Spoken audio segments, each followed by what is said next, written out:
Hello friends, ഇന്നത്തെ ക്ലാസ്സിൽ നമ്മൾ പഠിക്കുന്നത് ഇലക്ട്രോസ്റ്റാറ്റിക്സിൻ്റെ വളരെ ഫണ്ടമെൻ്റലായ ഒരു ലോയാണ്. That is Coulomb's law.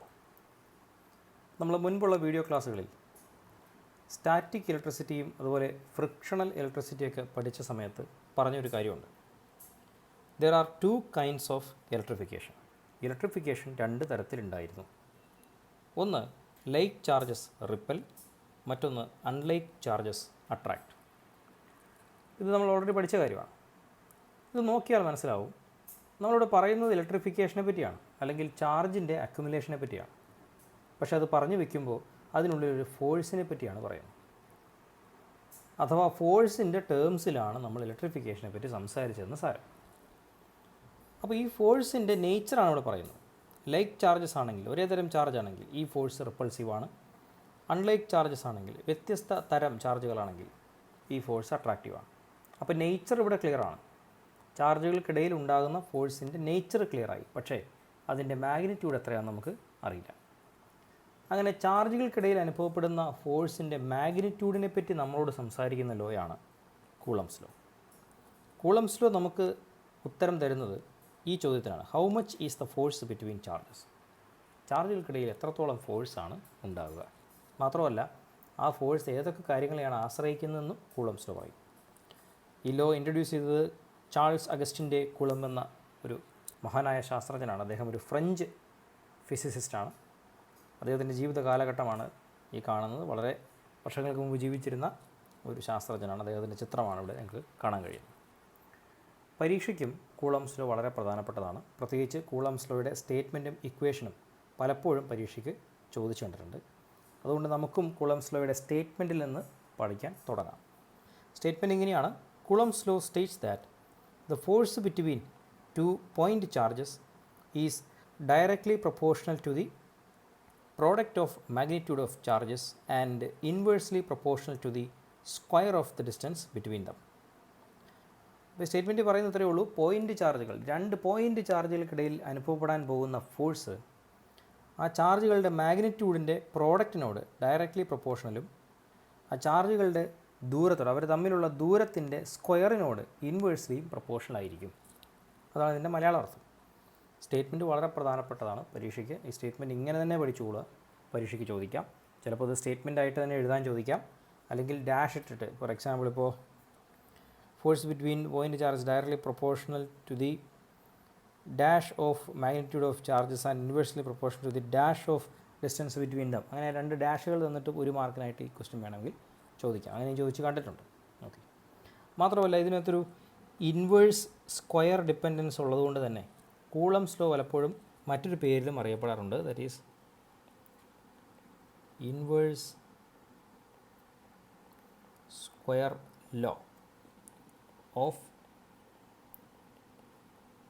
Electrostatics. ഇലക്ട്രോസ്റ്റാറ്റിക്സിലെ ഇൻവേഴ്സ് സ്ക്വയർ ലോ എന്നും കൂളംസ് ലോ അറിയപ്പെടാറുണ്ട്. ഓക്കെ. നമുക്കിനി കൂളംസ് ലോ പറയുന്ന സാഹചര്യം എന്താണെന്ന് നോക്കാം. രണ്ട് point ചാർജുകളുണ്ട്.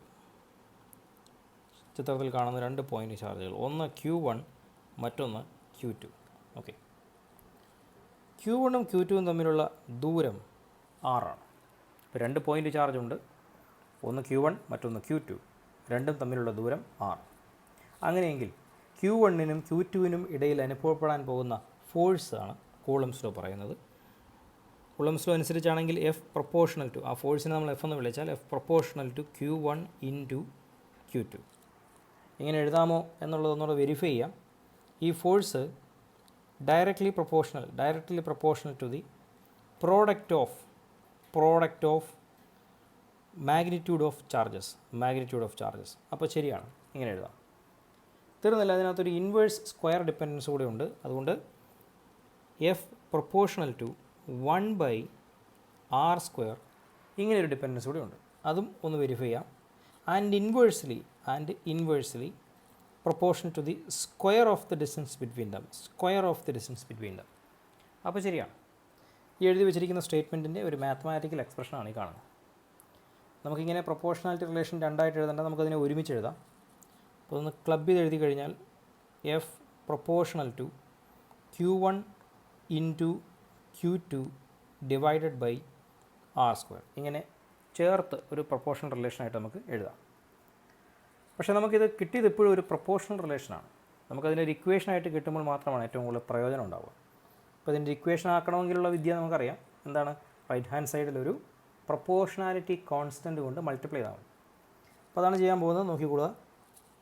F is equal to K into Q1 Q2 by R square. ഇപ്പോൾ ഇതൊരു ഇക്വേഷനായി. പക്ഷേ അന്നേരം നമുക്കൊരു പ്രശ്നമുണ്ട്. കെയുടെ വാല്യൂ വേണം. പ്രൊപ്പോർഷണാലിറ്റി കോൺസ്റ്റൻറ്റിൻ്റെ വാല്യൂ അറിയണം. കെയ്ക്ക് കൺവെൻഷനലി നമ്മൾ കൊടുക്കാറുള്ള വാല്യൂ ഇതാണ്. K is equal to 1/4πε0. ഇതാണ് കെയുടെ വാല്യൂ.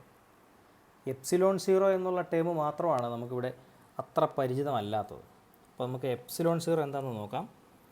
ε0 എന്ന് പറയുന്നത് is the permittivity of free space. Free സ്പേസിൻ്റെ ഇലക്ട്രിക്കൽ പെർമിറ്റിവിറ്റിയാണ് നമ്മൾ എന്ത് പേരിൽ വിളിച്ചത്? ε0 എന്ന് വിളിച്ചത്. ഫ്രീ സ്പേസ് എന്താണെന്ന് ചോദിച്ചാൽ വാക്വമാണ്.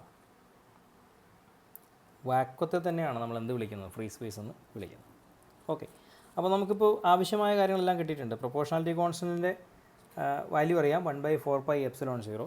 അതോടെ ചേർത്ത് നമുക്ക് കൂളംസ് ലോയെ ഒന്ന് പരിഷ്കരിച്ച് കറക്റ്റായിട്ട് എഴുതി കഴിഞ്ഞാൽ, ഒരു സ്റ്റാൻഡേർഡ് ഫോമിൽ എഴുതിയാൽ F is equal to 1/4πε0 Q1 Q2 by R square. ഇതാണ് കൂളംസ് ലോയുടെ ഒരു സ്റ്റാൻഡേർഡ് ഇക്വേഷൻ എന്ന് നമുക്ക് വിളിക്കാവുന്നത്. ഇതിനെയാണ് കൂളംസ് ലോയുടെ സ്റ്റാൻഡേർഡ് ഇക്വേഷൻ എന്ന് വിളിക്കാവുന്നത്. അപ്പോൾ പരീക്ഷയ്ക്ക് വേണ്ടി നമ്മൾ ഈ സ്റ്റേറ്റ്മെൻറ്റും ഭംഗിയായിട്ട് പഠിക്കണം. അതുപോലെ ഈ ഇക്വേഷനും മനസ്സിലുണ്ടായിരിക്കണം. റൈറ്റ്. ഇനി വേണമെങ്കിൽ നമുക്ക് ഒന്ന് രണ്ട് വാല്യൂകൾ കൂടെ ഇതിൽ ചേർത്തെഴുതിയാൽ 1/4πε0 എന്ന ഈ പ്രൊപ്പോർഷണാലിറ്റി കോൺസ്റ്റൻറ്റിൻ്റെ value 9 × 10⁻⁹ newton metre square per coulomb square ആണ്. അതൊന്ന് മനസ്സിൽ ഓർത്ത് വയ്ക്കുക. അതുപോലെ പെർമിറ്റിവിറ്റിയുടെ വാല്യൂ കൂടെ എഴുതിയാൽ ε0 is equal to 8.854 × 10⁻⁻12 coulomb square per newton metre square. ഈ രണ്ട് കാര്യങ്ങൾ കൂടി ഒന്ന് ഓർത്ത് വെച്ചേക്കുക. ഇത് മാത്രമല്ല, കൂളംസ് ലോ വെച്ചുകൊണ്ട് നമുക്ക് ഒരു പ്രോബ്ലമാണ് പരീക്ഷയ്ക്ക് ചോദിക്കുന്നതെങ്കിൽ നമുക്ക് ഈ കോൺസ്റ്റൻറ്റിൻ്റെ സ്ഥാനത്ത് 9 × 10⁻⁹ എന്ന് ഡയറക്റ്റ് സബ്സ്റ്റിറ്റ്യൂട്ട് ചെയ്യാം. അപ്പം ഞാനത് സബ്സ്റ്റിറ്റ്യൂട്ട് ചെയ്ത് വേണമെങ്കിൽ ഒന്ന് എഴുതി കാണിച്ചു തരാം. F is equal to 9 × 10⁻⁹ into Q1 Q2 by R square. ഇങ്ങനെയും കൂടെ ഒന്ന് ഓർത്തിരുന്നാൽ ചിലപ്പോൾ ഒരു പ്രോബ്ലമാണ് വരുന്നതെങ്കിൽ നമുക്ക് രണ്ട് ചാർജിൻ്റെയും മാഗ്നിറ്റ്യൂഡും അവർ തമ്മിലുള്ള ദൂരവും അറിഞ്ഞാൽ ആ ഫോഴ്സ് വളരെ ഈസി ആയിട്ട് കണ്ടുപിടിക്കാൻ പറ്റും. റൈറ്റ്. അപ്പോൾ ഇതാണ് കൂളംസ് ലോ എന്ന് പറയുന്നത്. കൂളംസ് ലോയുടെ സ്റ്റേറ്റ്മെൻറ്റും ഇക്വേഷൻ. ഇത്രയും കാര്യങ്ങൾ മനസ്സിലായെന്ന് വിചാരിക്കുന്നു. എന്തെങ്കിലും സംശയമുണ്ടെങ്കിൽ താഴെ കമൻറ്റ് ബോക്സിൽ സ്പെസിഫിക്കായി ആ സംശയം അറിയിച്ചാൽ ഞാനത് റിപ്ലൈ തരും. റൈറ്റ്. അപ്പോൾ കൂളംസ് ലോ എന്താണെന്ന് മനസ്സിലായി. പക്ഷേ ഈ എഴുതിയ കൂളംസ് ലോയുടെ അർത്ഥം പൂർണ്ണമാകണമെങ്കിൽ ഇതിനകത്തേക്ക് ഒരു കാര്യം കൂടെ വേണം. കാരണം നമ്മളിവിടെ എഴുതി വച്ചിരിക്കുന്നത് ഫോഴ്സ് ഇക്വേഷനാണ്. ഓർക്കുക, കൂളംസ് ലോ എന്ന് പറയുന്ന ഒരു ഫോഴ്സിനെ പറ്റി സംസാരിക്കുന്ന ഒരു ലോയാണ്. ഫോഴ്സ് ഒരു വെക്റ്ററാണ്. അതുകൊണ്ട് തന്നെ ഈ ഇക്വേഷനിൽ ഈ കണ്ടെത്തുന്ന ഫോഴ്സിൻ്റെ ഡയറക്ഷനും കൂടെ സൂചിപ്പിച്ചില്ലെങ്കിൽ ഈ ഇക്വേഷൻ പൂർണ്ണമാവില്ല. നമ്മളിപ്പോൾ കൂളംസ് ലോ എക്സ്പ്ലെയിൻ ചെയ്യാൻ വേണ്ടി ഈ ഫോഴ്സിൻ്റെ മാഗ്നിറ്റ്യൂഡിനെ പറ്റി മാത്രമേ പറഞ്ഞുള്ളൂ ഉള്ളൂ. സത്യത്തിൽ ഇതിൻ്റെ ഡയറക്ഷനും കൂടെ നമ്മൾ പറയണം. അവിടെയാണ് coulombs law in vector form എന്ന് പറയുന്നതിൻ്റെ ഒരു പ്രാധാന്യം. നമ്മൾ ഈ ഇക്വേഷനെ വെക്റ്റർ ഫോമിലേക്ക് മാറ്റി എഴുതാൻ പോവുകയാണ്. വെക്റ്റർ ഫോമിൽ എഴുതണം, കാരണം ഫോഴ്സ് ഒരു വെക്റ്ററാണ്. അപ്പോൾ ഇതൊന്ന് ശ്രദ്ധിച്ചിരുന്നുള്ളൂ. കൂളംസ് ലോ എങ്ങനെയാണ് നമ്മൾ വെക്റ്റർ ഫോമിൽ എഴുതുക എന്നുള്ളത് ഒന്ന് ശ്രദ്ധിച്ചിരുന്നുള്ളൂ. ഓക്കെ, ഇത്തിരി പ്രാധാന്യമുള്ള ടോപ്പിക്കാണ് Coulomb's law in vector form. അതിനു വേണ്ടിയിട്ട് നമ്മൾ 2 പോയിൻ്റ് ചാർജുകൾ പരിഗണിക്കുകയാണ്. Let's say 1, 2. First charge Q1, second charge Q2. Okay ആണല്ലോ. 2 ചാർജുകൾക്ക് ഇടയിലുള്ള ദൂരം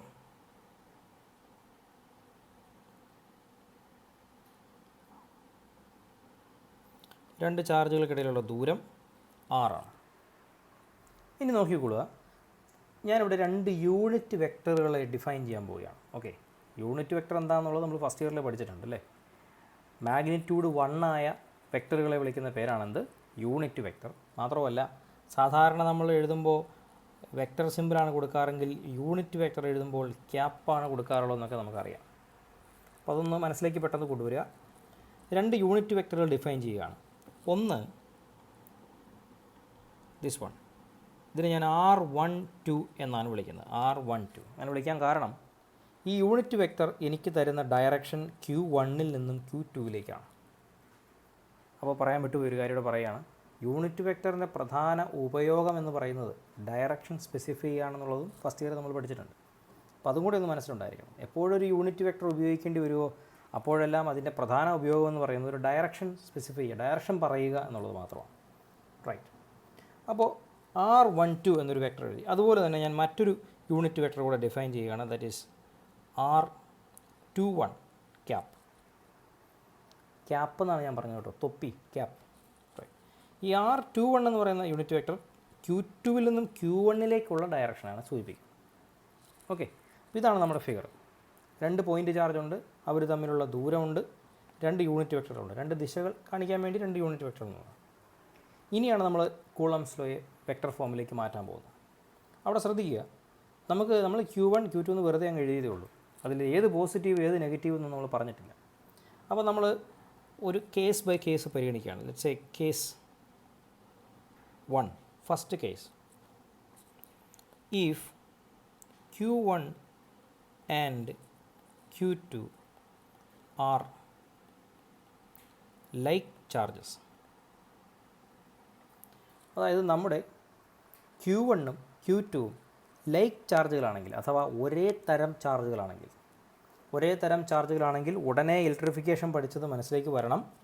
അങ്ങനെയാണെങ്കിൽ ഇവർക്കിടയിൽ അനുഭവപ്പെടാൻ പോകുന്ന ഫോഴ്സ് റിപ്പൾസീവ് ഫോഴ്സാണ്. If like charges they repel each other. അപ്പോൾ Q1 Q2-വിനെ റിപ്പൽ ചെയ്യും, Q2 Q1-നെ റിപ്പൽ ചെയ്യും എന്ന് അപ്പോഴേ മനസ്സിലുണ്ടായിരിക്കണം. ഓക്കെ, അപ്പോൾ നമ്മൾ മുന്നോട്ട് പോവുകയാണ്. പക്ഷേ force on Q1 due to Q2 എഴുതി വച്ചിരിക്കുന്നത് Q1-നു മേൽ Q2 കാരണം ഉണ്ടാകുന്ന ഫോഴ്സ്. അർത്ഥം മനസ്സിലാക്കണം. Q1-നു മേൽ Q2 കാരണം ഉണ്ടാകുന്ന ഫോഴ്സ്, അതിൻ്റെ ഇക്വേഷൻ എഴുതുകയാണ്. കൂളംസിലേക്ക് നമ്മൾ പഠിച്ചിട്ടുണ്ടല്ലോ. That is let's say F12. ഞാൻ അങ്ങനെ എഴുതാനുള്ള കാരണം Q1-ന് മേൽ Q2 കാരണം അനുഭവപ്പെടുന്ന ഫോഴ്സ് എന്നുള്ള അർത്ഥത്തിലാണ് F12 എന്ന് എഴുതിയത്. ഇനിമേൽ അങ്ങനെ എഴുതിയാലും പോരാ, വെക്ടർ F12 എന്ന് എഴുതണം. കാരണം നമ്മൾ വെക്ടർ ഫോമിലാണ് അത് എഴുതാൻ പോകുന്നത്. That is equal to 1/4πε0 Q1 Q2 by r². തീർന്നില്ല, ഇത്രയും മാഗ്നിറ്റ്യൂഡായി. ഇനി ആ ഡയറക്ഷൻ കൂടെ പറയണം. ആ ഡയറക്ഷൻ പറയുമ്പോൾ ഒന്ന് ശ്രദ്ധിച്ചോളുക. പറഞ്ഞത് Q1-നു മേൽ Q2 കാരണം ഉണ്ടാകുന്ന ഫോഴ്സ് എന്നാണ്. സ്വാഭാവികമായിട്ടും Q2 Q1-നെ റിപ്പൽ ചെയ്യുകയാണ് ചെയ്യുന്നത്. റിപ്പൽ ചെയ്യുമ്പോൾ Q1-ന് മേലെ അനുഭവപ്പെടുന്ന ഫോഴ്സ് Q1-നോട് അടുത്ത് വരാനായിരിക്കുമോ അകന്നു പോകാനായിരിക്കുമോ? അകന്നു പോകാനായിരിക്കും അല്ലേ. കാരണം Q2 Q1-നെ റിപ്പൽ ചെയ്യുകയാണ്, ചവിട്ടി പുറത്താക്കുകയാണ്. അപ്പോൾ Q1-ന് മേലെ അനുഭവപ്പെടുന്ന ഫോഴ്സ് Q2-വിൽ നിന്നും അകന്നു പോകുന്ന ദിശയിലായിരിക്കും. സോ ഇൻ ദാറ്റ് സെൻസ് മറ്റൊരു കളർ ഉപയോഗിക്കാം, അപ്പോൾ മനസ്സിലാക്കാൻ കുറച്ച് എളുപ്പമുണ്ടാവും. ഇവിടെ നമ്മൾ എഴുതുന്ന ഈ F12 എന്ന ഫോഴ്സിൻ്റെ ഡയറക്ഷൻ ഇതാണ്. Q1 Q2-ൽ നിന്ന് അകന്നു പോവുകയാണ്. കാരണം അവനെ തെറിപ്പിച്ച് കളയാന്നുള്ളൊരു സെൻസിലാണ്, വികർഷിച്ച് അകലേക്ക് മാറ്റി കളയാന്നുള്ള സെൻസിലാണ് ഈ ഫോഴ്സ് വരുന്നത്. അപ്പോൾ ഈ ദിശയിൽ ആണ് F12 ആക്ട് ചെയ്യുന്നത്. ഈ ദിശയെ സൂചിപ്പിക്കുന്ന യൂണിറ്റ് വെക്ടർ ഏതാണ്? That is r21. അപ്പോൾ ഞാനിവിടെ എഴുതേണ്ട യൂണിറ്റ് വെക്ടർ r21 ക്യാപ്. അങ്ങനെ കൂടെ എഴുതുമ്പോഴാണ് ഇത് പൂർണ്ണമായിട്ടും ഒരു വെക്റ്റർ ഫോമിലുള്ള കൂളംസ് ഇക്വേഷൻ ആയത്. ഇപ്പം നമുക്ക് മനസ്സിലായി. ഈ ഇക്വേഷൻ നോക്കിയാൽ കറക്റ്റ് കാര്യം മനസ്സിലാവും. എത്രത്തോളം ഫോഴ്സിലാണ് Q1-ന് മേൽ Q2 കൊടുക്കുന്നത്? ഇത്രത്തോളം ഫോഴ്സാണ്. എങ്ങോട്ടാണ് ആ ഫോഴ്സ് കൊടുക്കുന്നത്? ഇങ്ങോട്ടാണ്, ഇതാണ്, ഇടത്തോട്ടാണ്. ക്ലിയർ? എല്ലാ വിശദാംശങ്ങളും ഉൾക്കൊള്ളിച്ചിരിക്കുന്ന ഒരു സമ്പൂർണ്ണമായ ഒരു ഇക്വേഷൻ എന്ന് പറയാം. തീർന്നില്ല. ഇത് Q1 മേലെ അനുഭവപ്പെടുന്ന ഫോഴ്സാണ്. ഇതുപോലെ Q2 മേലും ഒരു ഫോഴ്സ് ഉണ്ട്. കാരണം Q1 വെറുതെ അവിടെ ഇരിക്കില്ലല്ലോ. നമ്മളിവിടുന്ന് ഇങ്ങോട്ട് വികർഷിച്ചാൽ തിരിച്ച് അങ്ങോട്ട് വികർഷിക്കും. അതാണല്ലോ നമ്മുടെ ഒരു സ്വഭാവം. അപ്പോൾ തിരിച്ച് വീണ്ടും നമ്മളൊരു ഇക്വേഷൻ എഴുതേണ്ടി വരും. That would be force on Q2 due to Q1. തിരിച്ചാണ് എഴുതുന്നത്. നേരത്തെ Q1 മേൽ Q2 കാരണമായിരുന്നു. ഇപ്പോൾ Q2 മേൽ Q1 കാരണമുള്ള ഫോഴ്സിൻ്റെ ഇക്വേഷൻ എഴുതുകയാണ്. അതിന് നമുക്ക് F21 വെക്റ്റർ എന്ന് വിളിക്കാം. That's equal to 1/4 epsilon 0 Q1 Q2 R². ഇത്രത്തോളം മാഗ്നിറ്റ്യൂഡ് കിട്ടി. ഇനി ഡയറക്ഷനാണ് വേണ്ടത്. ശ്രദ്ധിച്ചോളുക. Q1 Q2 റിപ്പൽ ചെയ്ത് തെറിപ്പിച്ച് കളയാണ് ചെയ്യുന്നത്. അങ്ങനെയാണെങ്കിൽ നമ്മുടെ Q2 മേൽ അനുഭവപ്പെടുന്ന ഫോഴ്സിൻ്റെ ഡയറക്ഷൻ ഇതാണ്. That is F21 vector F21. Okay, ശരിയല്ലേ? അപ്പോൾ ഈ വെക്റ്റർ F21 എന്ന് ഈ ദിശയിലാണ്. ഈ ദിശയെന്ന് പറയുന്നത് R12 ക്യാപ്പ് എന്ന വെക്റ്ററിൻ്റെ ഡയറക്ഷനാണ്. അപ്പോൾ ഞാനിവിടെ എഴുതേണ്ട വെക്റ്റർ ഇതാണ്, R12 ക്യാപ്പ്. ഇപ്പോൾ ക്ലിയറായി. am I right? രണ്ട് ഇക്വേഷൻസ് ഉണ്ട്. തൽക്കാലം നമുക്കിതിന് ഓരോ പേര് കൊടുക്കാം. ഇക്വേഷൻ നമ്പർ 1, ഇത് ഇക്വേഷൻ നമ്പർ 2. ഇത് രണ്ട് ഫോഴ്സിൻ്റെ ഒരു മ്യൂച്വലി അനുഭവപ്പെടുന്ന രണ്ട് ഫോഴ്സുകളുടെ വിശദീകരണം തരുന്ന രണ്ട് ഇക്വേഷൻസാണ്. ഒന്ന് F12 Q1 മേൽ Q2 കാരണം, രണ്ട് F21 Q2 മേൽ Q1 കാരണം. അങ്ങോട്ടും ഇങ്ങോട്ടുമാണ്. ഈ രണ്ട് ഇക്വേഷൻസും ഒന്ന് പരിശോധിക്കുക. ഒന്ന് ശ്രദ്ധിച്ചോടെ നോക്കുക. രണ്ട് ഇക്വേഷൻ ശ്രദ്ധയോടെ നോക്കുക. എന്താണ് ഇവർ തമ്മിലുള്ള സാമ്യം പരിശോധിച്ച് നോക്കുക. റൈറ്റ്, സാമ്യം ഇതാണ്. 1/4 epsilon 0 Q1 Q2 R². 1/4 epsilon 0 Q1 Q2 R². മാഗ്നിറ്റ്യൂഡിൻ്റെ part, രണ്ട് ഫോഴ്സിൻ്റെയും മാഗ്നിറ്റ്യൂഡ് പാർട്ട് രണ്ട് ഇക്വേഷനിലും കോമൺ ആണ്. ശരിയല്ലേ? അപ്പോൾ ചുരുക്കി പറഞ്ഞാൽ F12ൻ്റെയും F21ൻ്റെയും മാഗ്നിറ്റ്യൂഡുകൾ സെയിമാണ്. പിന്നെന്താണ് വ്യത്യാസം? വ്യത്യാസം ഡയറക്ഷനിലാണ്. ഒന്ന് R21 എന്ന ഡയറക്ഷനിലാണ്, R21 എന്ന ഡയറക്ഷനിലാണെങ്കിൽ മറ്റേത് R12 എന്ന ഡയറക്ഷനിലാണ്. അപ്പോൾ എന്താ മനസ്സിലാക്കേണ്ടത്? Q1 മേലും Q2 മേലും ഇവർ രണ്ടുപേരും കാരണമുണ്ടാകുന്ന ഫോഴ്സിൻ്റെ മാഗ്നിറ്റ്യൂഡ് ഒരേപോലെയാണ്, പക്ഷേ ഡയറക്ഷൻ മാത്രം ഓപ്പോസിറ്റാണ്. അങ്ങനെ പറയുമ്പോൾ എവിടെയോ കേട്ടുമറന്ന ഒരു കാര്യം ഓർമ്മ വരുന്നില്ലേ? ഈക്വൽ ആൻഡ് ഓപ്പോസിറ്റ് ഫോഴ്സസ് അല്ലേ? തുല്യവും വിപരീതവുമായ ഫോഴ്സ്. അങ്ങനെയാണെങ്കിൽ എനിക്ക് ഇക്വേഷൻ 1ഉം 2ഉം നോക്കിക്കൊണ്ട് ഇങ്ങനെ എഴുതാം. F12 is equal to minus of F21 vector. ഇങ്ങനെ എഴുതിക്കൂടെ? രണ്ടിനും ഒരേ മാഗ്നിറ്റ്യൂഡാണ്, എന്നാൽ ഓപ്പോസിറ്റ് ഡയറക്ഷനാണ്. ഇതൊന്ന് ചെക്ക് ചെയ്ത് നോക്കാം. F21 ഇതാ ഡയറക്ഷൻ. F21ൻ്റെ മുമ്പിൽ ഒരു മൈനസും കൂടെ ഇട്ടാൽ അത് F12 ആകുമെന്നാണ് പറയുന്നത്. നോക്കാം. ഇതിൻ്റെ മുകളിലൊരു മൈനസും കൂടെ ഇട്ടു, അവിടെ ഒരു മൈനസ് ഇട്ടു എന്ന് പറഞ്ഞാൽ മാഗ്നിറ്റ്യൂഡിൽ മാറ്റമൊന്നും ഉണ്ടാവില്ല, പക്ഷേ ഡയറക്ഷനിൽ ഒരു മാറ്റം വരും. -R12 ആവും. നമ്മൾ ഈ ഫിഗറിൽ നോക്കി അറിയാം, R12 ഇതാണ്, അതിൻ്റെ മൈനസ് എന്ന് പറഞ്ഞാൽ അതിൻ്റെ ഓപ്പോസിറ്റാണ്, ഇങ്ങോട്ടാവും. അത് R21 തന്നെയാണ്. അങ്ങനെ നോക്കിയാൽ F21ൻ്റെ മുൻപിൽ ഒരു മൈനസ് ഇട്ടാൽ കിട്ടുന്ന സാധനം F12 തന്നെയാണ്. ക്ലിയർ അല്ലേ? ആ ഐഡിയ മനസ്സിലായോ? അപ്പോൾ ഈ ഇക്വേഷൻ എഴുതുക വഴി നമുക്കൊരു കാര്യം മനസ്സിലായി. ഈ ഇക്വേഷൻ നമ്മളിതിന് മുമ്പും കണ്ടിട്ടുണ്ട്. This is nothing but Newton's third law. ന്യൂട്ടൻ്റെ മൂന്നാം ചലന നിയമമാണത്. For every action force there is an equal and opposite reaction force. ശരിയല്ലേ? അപ്പോൾ ഇവിടുന്ന് വളരെ ബോൾഡായിട്ട് നമുക്ക് എഴുതാം. Coulomb's law obeys Newton's third law. Coulomb's law ന്യൂട്ടൻ്റെ മൂന്നാം ചലന നിയമം അനുസരിക്കുന്നു എന്നെഴുതാം. വളരെ പ്രധാനപ്പെട്ട സുപ്രധാനമായ റിസൾട്ടാണ്. റൈറ്റ്. അപ്പോൾ ഇതിൽ ഏറ്റവും വലിയ പ്രത്യേകത എന്ന് പറയുന്നത്, ഇതിൻ്റെ ഒരു കോൺസിക്വൻസ് എന്ന് പറയുന്നത്, ഇങ്ങനൊരു ചാർജ് സിസ്റ്റം ഉണ്ടെങ്കിൽ മറ്റ് ഫോഴ്സുകളൊന്നും അനുഭവപ്പെടുന്നില്ലെങ്കിൽ ഇവർ അങ്ങോട്ടും ഇങ്ങോട്ടുമുള്ള ഫോഴ്സ് ഇൻട്രാക്ഷൻ കാരണം പരസ്പരം അകന്നു പോകും എന്നാണ് നമ്മൾ മനസ്സിലാക്കുന്നത്. ക്ലിയർ? അപ്പോൾ ആ ഒരു കോൺസെപ്റ്റ് ക്ലിയർ ആയെന്ന് ഞാൻ വിചാരിക്കുന്നു. ഈ വെക്റ്റർ ഫോമിൽ എഴുതുന്നതിൽ എന്തെങ്കിലും സംശയം ഉണ്ടെങ്കിൽ നിങ്ങൾക്ക് ചോദിക്കാം. ഓക്കെ, ക്ലിയർ ആണല്ലോ. ഇനി നമ്മൾ ഇതിൻ്റെ രണ്ടാമത്തെ കേസ് കൂടെ പരിഗണിക്കണം. ഒരു ചെറിയ കാര്യം കൂടി ഉണ്ട്. നമ്മൾ ഫസ്റ്റ് കേസായിട്ട് പരിഗണിച്ചത് Q1 ഉം Q2 ഉം ലൈക്ക് ചാർജസ് ആണെങ്കിൽ എന്നാണ് പറയുന്നത്. What if they are unlike charges? ഞാൻ ഈ ഫിഗർ ഒന്ന് കോപ്പി ചെയ്തെടുക്കുകയാണേ.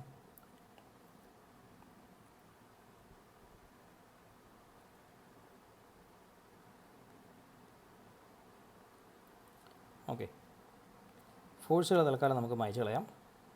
ഇതായിരുന്നു നമ്മുടെ ഫിഗർ. ഇത്തവണത്തെ നമ്മുടെ കേസ് ഇതാണ്. Case 2, if Q1 and Q2 are unlike charges, ഈ രണ്ട് ചാർജുകളും അൺലൈക്ക് ചാർജസ് ആണെങ്കിൽ, അപ്പോഴേ മനസ്സിൽ വരണം അൺലൈക്ക് ചാർജസ് ആണെങ്കിൽ അവർ പരസ്പരം അട്രാക്റ്റ് ചെയ്യും, ആകർഷിക്കും എന്നുള്ള കൺസെപ്റ്റ് നമ്മുടെ മനസ്സിൽ വരണം. ഇനി നമ്മൾ ഡയറക്റ്റ് ഇക്വേഷൻസ് എഴുതുകയാണ്. റൈറ്റ്. ഇനിയിപ്പോൾ ഞാൻ പ്രത്യേകിച്ച് വിശദീകരിക്കേണ്ട ആവശ്യമൊന്നുമില്ല. F12 ഈസ് ഈക്വൽ ടു 2, ഇത്തിരിയുടെ ഭംഗിയായിട്ട് എഴുതാം, കൺഫ്യൂഷൻ ഉണ്ടാവണ്ട, 1/4πε0 Q1 Q2/r². ഇനി അറിയേണ്ടത് ഡയറക്ഷൻ മാത്രമാണ്. അപ്പോൾ നോക്കുക, ഇത്തവണ രണ്ട് ചാർജുകളും അൺലൈക്ക് ചാർജുകളാണ്. ഇവർ പരസ്പരം അട്രാക്റ്റ് ചെയ്ത് അടുത്തു വരാനായിരിക്കും ശ്രമിക്കുക. അപ്പോൾ എഴുതി വെച്ചിരിക്കുന്ന F12 ആണ്. Q1 മേൽ Q2 കാരണമുള്ള ഫോഴ്സ് എന്ന് പറഞ്ഞാൽ Q2 Q1 പിടിച്ച് തന്നിലേക്ക് അടുപ്പിക്കും. സോ ഇത്തവണ Q1 മേൽ അനുഭവപ്പെടുന്ന ഫോഴ്സിൻ്റെ ഡയറക്ഷൻ ഇതാണ്. This is F12. കാരണം Q2 പിടിച്ച് Q1 അങ്ങോട്ട് വലിക്കുകയാണ്. ഈ കാണുന്ന ഡയറക്ഷൻ എന്ന് പറയുന്നത് R12 ഡയറക്ഷനാണ്. അതുകൊണ്ട് എനിക്ക് ഇവിടെ എഴുതാം R12 ക്യാപ്. ക്ലിയർ അല്ലേ? അതുപോലെ let's take F21 vector that's equal to 1/4πε0 Q1 Q2/r². ഇനി കിട്ടേണ്ടത് ഡയറക്ഷനാണ്. ഇത്തവണ Q2 മേൽ Q1 കാരണമുള്ള ഫോഴ്സാണ്. അൺലൈക്ക് ചാർജ് ആയതുകൊണ്ട് തന്നെ നമുക്കറിയാം Q1 Q2 പിടിച്ച് അങ്ങോട്ട് വലിക്കുകയാണ്. So you understand force on Q2 due to Q1 അത് ഈ ഡയറക്ഷനിലാണ്, F21 വെക്റ്റർ. ഈ ഡയറക്ഷൻ എന്ന് പറയുന്നത് R21 ഡയറക്ഷനാണ്. അപ്പോൾ അതുകൊണ്ട് എനിക്ക് ഇവിടെ എഴുതാം R21 ക്യാപ്.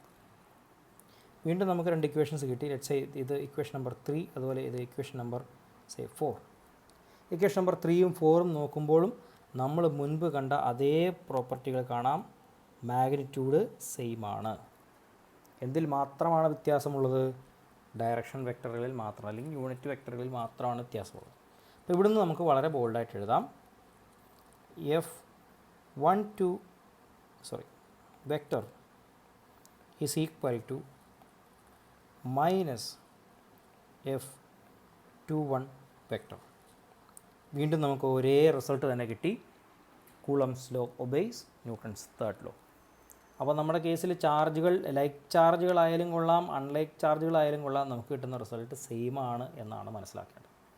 ഓക്കെ, അപ്പോൾ നിങ്ങൾ പഠിക്കുമ്പോൾ ഈ നോട്ടിൽ ഈ ഭാഗങ്ങളൊന്ന് എഴുതി വെച്ചാൽ നന്നായിരിക്കും.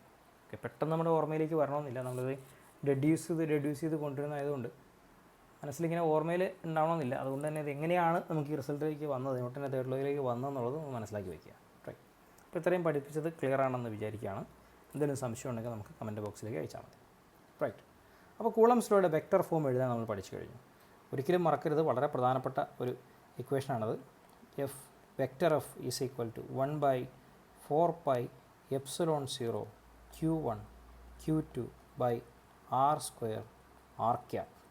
This is the vector equation of Coulomb's law, അല്ലെങ്കിൽ vector form of Coulomb's law, general equation ആണ്. റൈറ്റ്. ഓക്കെ, ഇനി കൂളംസ് ലോ ഉപയോഗിച്ചുകൊണ്ട് നമുക്ക് ചാർജിൻ്റെ യൂണിറ്റായ കൂളംബിനെ ഡിഫൈൻ ചെയ്യാൻ പറ്റുമെന്നുള്ളതാണ് ഈ ലോയുടെ മറ്റൊരു പ്രത്യേകത. സത്യത്തിൽ കൂളംബ് ഈ ലോ കണ്ടെത്തുമ്പോൾ ചാർജിൻ്റെ എക്സ്പ്ലിസിറ്റ് മീനിങ്ങിനെ പറ്റിയൊന്നും അദ്ദേഹത്തിന് വലിയ ധാരണകൾ ഉണ്ടായിരുന്നില്ല. എങ്കിൽ പോലും അതിനുശേഷം നമ്മൾ കൂളംബ് എന്ന യൂണിറ്റിനെ തന്നെ ഡിഫൈൻ ചെയ്യാൻ കൂളംസ് ലോ ഉപയോഗിച്ചു എന്നുള്ളതാണ്. അപ്പോൾ ശ്രദ്ധിച്ചോളൂ, ഇതും പരീക്ഷയ്ക്ക് പലതവണ വന്നിട്ടുള്ള ചോദ്യമാണ്. Define 1 Coulomb. കൂളംസ് ലോ ഉപയോഗിച്ചുകൊണ്ട് 1 കൂളംബ് ചാർജ് ഡിഫൈൻ ചെയ്യുക. റൈറ്റ്, സിമ്പിളാണ്, ശ്രദ്ധിച്ചിരിക്കുക. നമുക്ക് കൂളംസ് ലോ എങ്ങനെ അറിയാം? F is equal to 1/4πε0 Q1 Q2 R². ഇതാണ് നമ്മുടെ കയ്യിലുള്ള കൂളംസ് ഇക്വേഷൻ, കൂളംസ് ലോയുടെ മാഗ്നിറ്റ്യൂഡ് മാത്രം ഉൾപ്പെടുന്ന ഇക്വേഷൻ. ഞാനിതിൽ ചില സബ്സ്റ്റിറ്റ്യൂഷൻസ് നടത്തുകയാണ്, ശ്രദ്ധിച്ചോളുക. Q1 is equal to Q2 is equal to 1 coulomb. അതായത് ഈ ഇക്വേഷൻ എഴുതുന്ന സമയത്ത് നമ്മുടെ ഫിഗർ ഇതായിരുന്നു, അത് മനസ്സിലുണ്ടാവണം കേട്ടോ. കൂളംസ് ലോ എന്ന് പറയുമ്പോൾ ഈ ഫിഗറും കൂടി അതിനൊപ്പം മനസ്സിലുണ്ടായിരിക്കണം. 2 ചാർജുകളുണ്ട്, 2 പോയിൻ്റ് ചാർജുകൾ, ഒന്ന് Q1 മറ്റൊന്ന് Q2, അവർക്കിടയിലുള്ള ദൂരം R. ഇതാണ് ഫിഗർ. ഈ സാഹചര്യത്തിലാണ് നമ്മൾ കൂളംസ് ലോ എഴുതി വച്ചിരിക്കുന്നത്. ഇവിടെ നമ്മൾ പരാമർശിക്കുന്ന 2 ചാർജുകളുടെയും മാഗ്നിറ്റ്യൂഡ് 1 കൂളംബായിട്ട് നമ്മൾ ഫിക്സ് ചെയ്തു. അല്ലെങ്കിൽ 1 കൂളംബാണ് നമ്മൾ വിചാരിക്കുക, വെറുതെ വിചാരിക്കുക. Then let's say R is equal to 1 metre. അതായത് ഈ ചാർജുകൾക്കിടയിലുള്ള ദൂരം 1 മീറ്റർ ആണെന്ന് വിചാരിക്കുക. കൂടാതെ charges are in free space. ഈ ചാർജുകൾ ഇരിക്കുന്നത്, ഇവിടെ കാണുന്ന ഈ 2 ചാർജുകൾ ഇരിക്കുന്നത് ഫ്രീ സ്പേസിലാണെന്നും വിചാരിക്കുക. അങ്ങനെയാണെങ്കിൽ ഈ വാല്യൂകൾ സബ്സ്റ്റിറ്റ്യൂട്ട് ചെയ്തുകൊണ്ട് കൂളംസ് ലോ ഒന്ന് മാറ്റി എഴുതാൻ പോവുകയാണ്, ശ്രദ്ധിച്ചോളുക. F ഈസ് ഈക്വൽ ടു 1/4πε0 Q1ഉം Q2ഉം എത്രയാണ്? 1 കൂളംബാണ്. അപ്പോൾ അതുകൊണ്ട് എഴുതാം 1 × 1 ഡിവൈഡഡ് ബൈ ദൂരം R is equal to 1 metre ആണ്. അതുകൊണ്ട് എഴുതാം 1 square. This is equal to F is equal to, this implies F is equal to 1/4πε0. കാരണം ബാക്കിയുള്ള എല്ലാം 1 ആയിപ്പോയി. ഇനി ഇതിൻ്റെ വാല്യൂ നമ്മൾ ഓൾറെഡി പഠിച്ചതാണ്.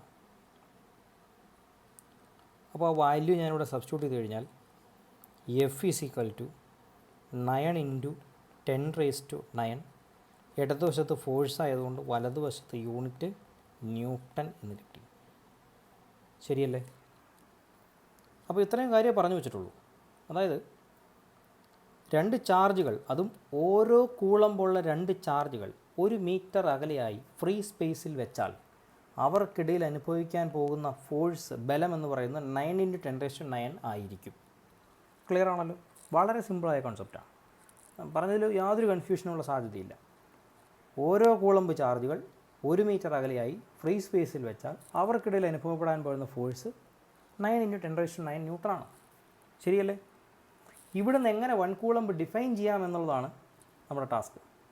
ഈ പറഞ്ഞ കാര്യം തിരിച്ചു പറഞ്ഞാൽ മതി. ഏത് 2 ചാർജുകൾ 1 മീറ്റർ അകലെ ഫ്രീ സ്പേസിൽ വയ്ക്കുമ്പോൾ 9 × 10⁻⁹ ന്യൂട്ടൺ ഫോഴ്സ് അനുഭവിക്കുകയോ ആ ചാർജുകളെ 1 കൂളംബ് നിങ്ങൾക്ക് വിളിക്കാം. പറഞ്ഞു മനസ്സിലായോ? ഒരിക്കൽ കൂടെ പറയാം. ഏതെങ്കിലും ചാർജുകളെ 1 മീറ്റർ അകലെ ഫ്രീ സ്പേസിൽ വയ്ക്കുമ്പോൾ അവർക്കിടയിൽ അനുഭവപ്പെടുന്ന ഫോഴ്സ് 9 × 10⁻⁹ ആണെങ്കിൽ ആ ചാർജുകളുടെ മാഗ്നിറ്റ്യൂഡ് 1 കൂളംബ് ആയിരിക്കും. അങ്ങനെയാണ് നമ്മൾ 1 കൂളംബ് ചാർജിനെ ഡിഫൈൻ ചെയ്യുന്നത്. അത് ഞാൻ മലയാളത്തിൽ പറഞ്ഞപ്പോൾ ഇത്തിരി വലുതായി പോയെന്നേ ഉള്ളൂ. അതിൻ്റെ സ്റ്റേറ്റ്മെൻറ്റ് ഇവിടെ ഉണ്ട്, അത് ഭംഗിയായി പഠിക്കേണ്ടതുണ്ട്. 1 Coulomb is the charge when placed at a distance of 1 meter from other charge of same magnitude in vacuum experiences a force of repulsion equal to 9 × 10⁻⁹ newton. അതാണ് ഇക്വേഷൻ. ഏത് ചാർജാണോ 1 മീറ്റർ അകലെയായി അതേ മാഗ്നിറ്റ്യൂഡിലും നേച്ചറിലുമുള്ള ചാർജിൻ്റെ കൂടെ വാക്വത്തിൽ വെച്ചാൽ 9 × 10⁻⁹ ന്യൂട്ടൺ റിപ്പൾസീവ് ഫോഴ്സ് അനുഭവിക്കുന്നത്, ആ ചാർജിനെ നമുക്ക് 1 Coulomb എന്ന് വിളിക്കാം. അങ്ങനെയാണ് 1 കൂളംബ് ചാർജിനെ നമ്മൾ ഡിഫൈൻ ചെയ്ത് വെച്ചിരിക്കുന്നത്. ക്ലിയർ? ഈ ഡെഫിനിഷനും പ്രധാനപ്പെട്ടതാണ്.